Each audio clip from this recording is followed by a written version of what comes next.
So, Joe, here we are, and we're going to continue on our discussion relative to my book that I wrote in 2007 called Is Your Lifestyle Killing You? How to Chase Dreams Without Sacrificing Your Health and Your Sanity. So, folks, anybody who haven't seen this, and for those that have maybe listened to our chapter 1 and chapter 2, 2022, our intention is to take what we think are some great nuggets from this book and make these short commentaries, these short videos to give each and every one of you some greater insight into the book and into the very essence of what we think is a very meaningful manuscript. So today, chapter 3, correct? Yes, that is the chapter that you entitled The Producer and the Director. So my first question is, can you explain what you mean by that? Sure. So the intention behind this chapter was to help all of us really understand the importance that, like Spielberg, who is a director and a producer, we, ladies and gentlemen, you, I, Jody, collectively, we drive our own lives.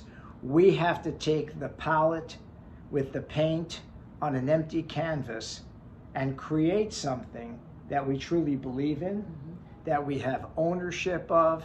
And what I'm here to say is that I really believe that most of us never have taken a deep dive within ourselves to really get clarity in how we can make the most majestic and valuable life for us. Yeah, I'd have to agree that more often we hear the voices of others. We hear what society, teacher, preacher, parent, all attempting to give us what they were programmed and pass that on to us. But that may not be the voice between your ears. That may not be coming from your heart. And so often you find that the voice that you're hearing will generally direct you when it comes to your dreams into thinking, I'm not good enough, I don't think I can do this, because you've been programmed to think otherwise. Yeah. Well, Jody brings up a great point in terms of safety, or even maybe a good word is certainty. And I do remember clearly from material that I've read the statement that says embrace uncertainty, because within uncertainty is where all possibility.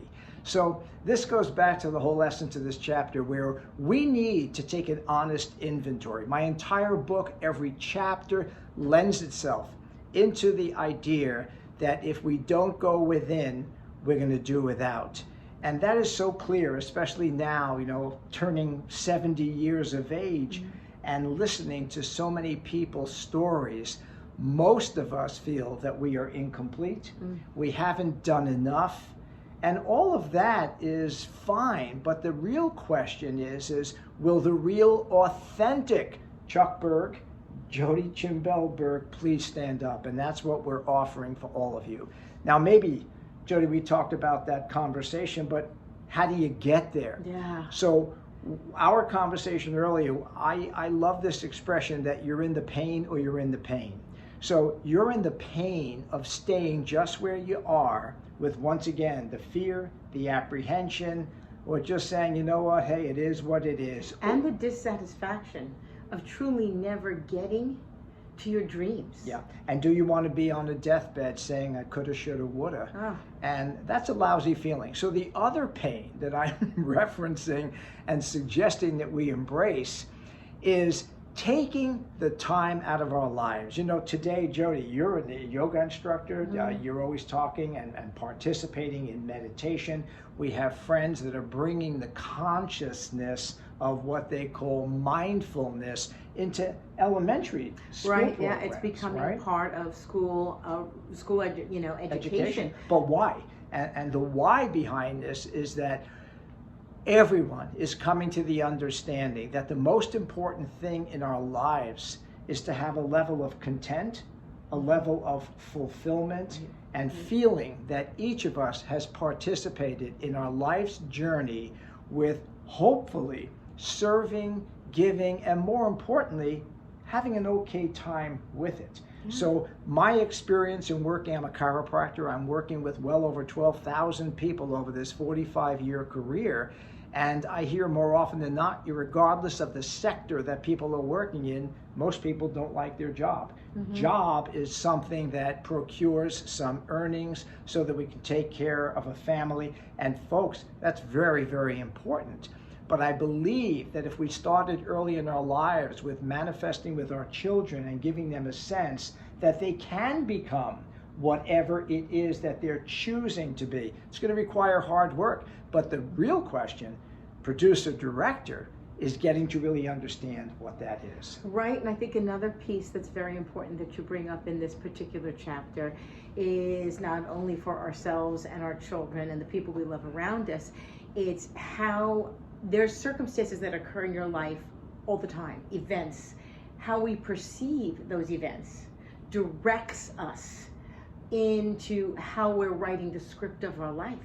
So you could take any event, whether it's a divorce or losing a job or a sickness or breaking a relationship. Financial disaster. Right, financial disaster, and your initial reaction and your pity pot spot in the beginning is this is the most terrible thing that could happen in my life.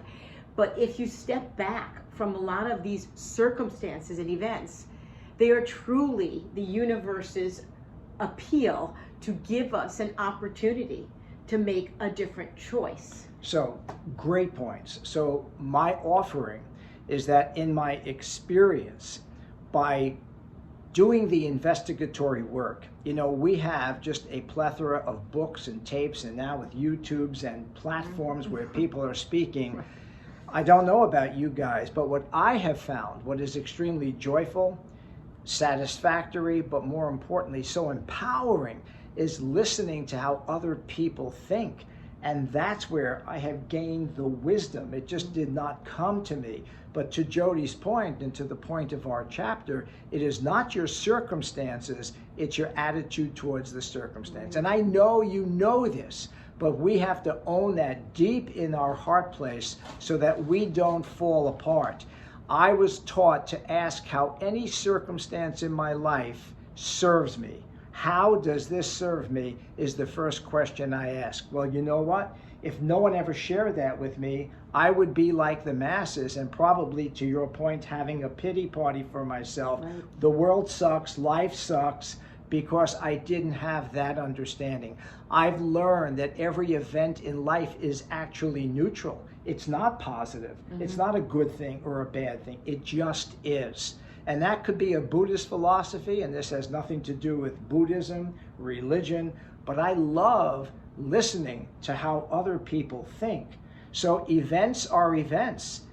Then we attach a story. Right. Take a look at your story and ask yourself, is that story empowering or disempowering? And that alone is insightful. That is consciousness. That is mindfulness. Yes, it's true. So we hope you enjoy chapter 3.